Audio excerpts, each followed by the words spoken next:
नमस्कार, स्वागत है आपका YouTube चैनल छत्तीसगढ़ टुडे में। आज है 23 फरवरी 2022, दिन बुधवार, और आज हम आज के महत्वपूर्ण छत्तीसगढ़ करंट अफेयर प्रश्नों को हल करेंगे। तो चलिए शुरू करते हैं। हमारा पहला प्रश्न है, प्रदेश में सी-मार्ट की स्थापना के लिए किसकी अध्यक्षता में उच्चाधिकार समिति गठित की गई है? इसका राइट आंसर है ऑप्शन डी, अमिताभ जैन। छत्तीसगढ़ सरकार द्वारा महिला स्व सहायता समूहों, शिल्पियों, बुनकरों, दस्तकारों, कुंभकारों, अन्य पारंपरिक एवं कुटीर उद्योगों द्वारा निर्मित उत्पादों को एक ही स्थान पर विक्रय करने के लिए उपलब्ध कराने के उद्देश्य से प्रत्येक जिला मुख्यालय में सी-मार्ट की स्थापना के लिए मुख्य सचिव अमिताभ जैन की अध्यक्षता में उच्चाधिकार प्राप्त समिति का गठन किया गया है। यह समिति सी-मार्ट योजना के प्रभावी क्रियान्वयन, मॉनिटरिंग एवं समन्वय का कार्य करेगी। उच्चाधिकार प्राप्त समिति में छत्तीसगढ़ शासन के वित्त विभाग, वन एवं जलवायु परिवर्तन विभाग, आदिम जाति तथा अनुसूचित जाति विकास विभाग एवं अन्य प्रशासन विभाग के साथ राज्य लघु वनोपज संघ के प्रबंध संचालक को सदस्य बनाया गया है। इस समिति द्वारा राज्य भर के डेटाबेस के संकलन के लिए सॉफ्टवेयर एवं मोबाइल ऐप की व्यवस्था भी सुनिश्चित की जाएगी। इस सॉफ्टवेयर के माध्यम से जिलेवार सामग्रियों की जानकारी का संकलन किया जाएगा और साथ ही पूर्णकालिक सी-मार्ट की स्थापना होने तक तत्कालीन रूप से सी-मार्ट के संचालन के लिए मार्गदर्शिका भी समिति द्वारा तैयार की जाएगी। अगला प्रश्न है, छत्तीसगढ़ में नेशनल फैमिली हेल्थ सर्वे 5 के आंकड़ों के अनुसार 2015-16 की तुलना में वर्ष 2020-21 में संस्थागत प्रसव का प्रतिशत कितना हो गया है? इसका राइट आंसर है ऑप्शन बी, 85.7%। राष्ट्रीय परिवार स्वास्थ्य सर्वेक्षण 5 के आंकड़ों के मुताबिक प्रदेश में संस्थागत प्रसव में बढ़ोतरी हुई है। यह वर्ष 2015-16 में 70.2% था, जो कि अब 2020-21 में बढ़कर 85.7% हो गया है। बता दें कि प्रदेश में संस्थागत प्रसव बढ़ाने की ओर किए जा रहे प्रयासों के साथ साथ राज्य सरकार द्वारा शिशुओं की मृत्यु दर को शीघ्र न्यूनतम करने के प्रयास भी किए जा रहे हैं। वर्तमान में राज्य के 5 मेडिकल कॉलेज, 21 जिला अस्पतालों में सिक न्यू बॉर्न केयर यूनिट की स्थापना की गई है, जिनकी नियमित मॉनिटरिंग स्वयं एम्स रायपुर के विशेषज्ञों द्वारा की जाती है। अगला प्रश्न है, प्रदेश में राष्ट्रीय परिवार स्वास्थ्य सर्वेक्षण के आंकड़ों के अनुसार वर्तमान में कितने प्रतिशत लोगों द्वारा आयोडीन नमक का उपयोग किया जा रहा है? इसका राइट आंसर है ऑप्शन सी, 98.5%। वर्ष 2020-21 में हुए राष्ट्रीय परिवार स्वास्थ्य सर्वेक्षण 5 के सर्वे के अनुसार राज्य में ग्रामीण क्षेत्रों में 99% एवं शहरी क्षेत्रों में 98.3%, इस तरह कुल 98.5% लोगों द्वारा राज्य में आयोडीन नमक का उपयोग किया जा रहा है। बता दें कि विशेषकर गर्भवती महिलाओं और शिशुओं में आयोडीन की कमी घातक होता है। आयोडीन मानव शरीर के संतुलित विकास के लिए अत्यंत ही आवश्यक सूक्ष्म पोषक तत्वों में से एक है। घर में आयोडीन नमक हमेशा एयर टाइट बंद डब्बे में रखना चाहिए। वह उपयोग के बाद डब्बे के ढक्कन को अच्छी तरीके से बंद करें, जिससे कि नमक में मौजूद आयोडीन हवा में वाष्पीकरण न हो। और इसके साथ ही नमक का उपयोग खाना बनाते समय सीधे नहीं करना चाहिए। खाना बनाने के बाद सब्जी, दाल आदि में नमक का उपयोग करना चाहिए, जिससे कि आयोडीन का उपयोग मानक मात्रा अनुसार शरीर में हो सकेगा। छत्तीसगढ़ राज्य में राष्ट्रीय आयोडीन अल्पता विकार नियंत्रण कार्यक्रम अंतर्गत पूर्व में राज्य के सभी जिलों में सर्वे पूर्ण किया गया है। वर्तमान में राज्य के चयनित 4 जिले रायगढ़, सरगुजा, बिलासपुर एवं जशपुर में ग्वाइटर रिसर्वे का कार्य किया जा रहा है। अगला प्रश्न है, प्रदेश में अंतर्राष्ट्रीय मातृभाषा दिवस के अवसर पर छत्तीसगढ़ी में विशेष वेबिनार अपन भाखा जियो का आयोजन किया गया था। यह अंतर्राष्ट्रीय मातृभाषा दिवस किस तिथि को मनाया जाता है? इसका राइट आंसर है ऑप्शन सी, 21 फरवरी को। अंतर्राष्ट्रीय मातृभाषा दिवस 21 फरवरी को मनाया जाता है। इस अवसर पर प्रदेश में छत्तीसगढ़ी में विशेष वेबिनार अपन भाखा जियो का आयोजन किया गया था। यह वेबिनार अपन भाखा मां अंतर्गत छत्तीसगढ़ के विभिन्न क्षेत्रों में बोली जाने वाली बोली भाषा पर वेबिनार था। इस कार्यक्रम का आयोजन राज्य परियोजना कार्यालय समग्र शिक्षा द्वारा किया गया था। कार्यक्रम के वेबिनार में सभी अतिथियों ने मातृभाषा के महत्व को अपनी अपनी रचनाओं के माध्यम से विस्तृत रूप से बताया। कार्यक्रम में राज्य के विभिन्न जिलों के शिक्षकों ने हिस्सा लिया था। बता दें कि राष्ट्रीय शिक्षा नीति के अंतर्गत बच्चों को उनकी स्थानीय भाषा में पढ़ाए जाने और शिक्षकों को इसके लिए तैयार करने का विशेष जोर दिया गया है।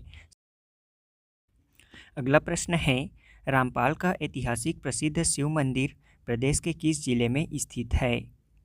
इसका राइट आंसर है ऑप्शन सी, बस्तर जिले में। प्रदेश का बस्तर जिला जगदलपुर नगरनार इलाके के माड़पाल से लगे गांव रामपाल में ऐतिहासिक शिव मंदिर स्थित है। अब इस ऐतिहासिक शिव मंदिर को भव्य मंदिर के रूप में विकसित किया जाएगा। यहाँ मंदिर में मिली घंटियों में साल 1806 और लंदन शब्द अंकित पाया गया है। ऐसे में माना जा रहा है कि इस मंदिर का निर्माण साल 1806 में स्थापित किया गया होगा। इसके अलावा यहाँ पुराने समय की ईंटें भी मिली हैं, जिसे देखकर ऐसा अनुमान लगाया जा सकता है कि ये ईंटें सैकड़ों साल पुरानी हैं। यहाँ दूर दूर से लोग लिंगेश्वर महादेव मंदिर के दर्शन के लिए पहुँचते हैं। हाल ही में किस राज्य में पहली बार नारकोटिक्स सेल का गठन किया गया है? इसका राइट आंसर है ऑप्शन सी, छत्तीसगढ़ में। अगला प्रश्न है, रायपुर के हमर अस्पताल की तर्ज पर प्रदेश में कितने हमर नए अस्पताल खोले जाएंगे? इसका राइट आंसर है ऑप्शन ए, 52। अगला प्रश्न है, केंद्र सरकार के आंकड़ों के अनुसार छत्तीसगढ़ में 2015-16 की तुलना में 2020-21 में शिशु मृत्यु दर में कितने प्रतिशत की कमी आई है? इसका राइट आंसर है ऑप्शन बी, 18%। अगला प्रश्न है, दादा साहेब फाल्के अंतर्राष्ट्रीय फिल्म महोत्सव पुरस्कार 2022 में सर्वश्रेष्ठ फिल्म पुरस्कार से किसे सम्मानित किया गया है? इसका राइट आंसर है ऑप्शन बी, शेरशाह को। अगला प्रश्न है, 2023 में अंतर्राष्ट्रीय ओलंपिक समिति के सत्र की मेज़बानी कहाँ की जाएगी? इसका राइट आंसर है ऑप्शन डी, मुंबई में। अब हम पिछले क्विज़ का आंसर जान लेते हैं। पहला प्रश्न है, स्वच्छ सर्वेक्षण 2021 में देश के सबसे स्वच्छ शहर का पुरस्कार किस शहर ने प्राप्त किया है? इसका आंसर है इंदौर शहर ने।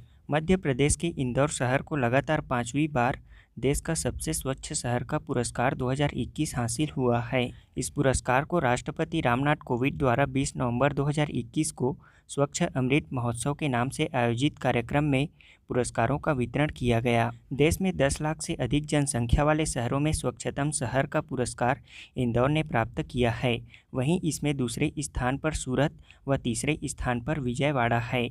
इस श्रेणी में शहरों का सबसे निचला 48वां स्थान कोटा को प्राप्त हुआ है। वहीं 1 लाख से 3 लाख तक के जनसंख्या वाले शहरों में स्वच्छतम शहर का पुरस्कार नई दिल्ली को प्राप्त हुआ है। इस श्रेणी के शहरों में दूसरा व तीसरा स्थान क्रमशः अंबिकापुर छत्तीसगढ़ को दूसरा स्थान और तीसरा स्थान तिरुपति को प्राप्त हुआ है। वहीं 1 लाख से अधिक जनसंख्या वाले शीर्ष 25 शहरों में पहला स्थान इंदौर को ही प्राप्त हुआ है। अगला प्रश्न है, नीति आयोग के बहुआयामी निर्धनता सूचकांक 2021 में निर्धनता के मामले में कौन सा राज्य शीर्ष स्थान पर है? इसका राइट आंसर है बिहार राज्य। नीति आयोग के बहुआयामी निर्धनता सूचकांक 2021 में निर्धनता के मामले में पहले स्थान पर बिहार राज्य है, जबकि दूसरे स्थान पर झारखंड राज्य है।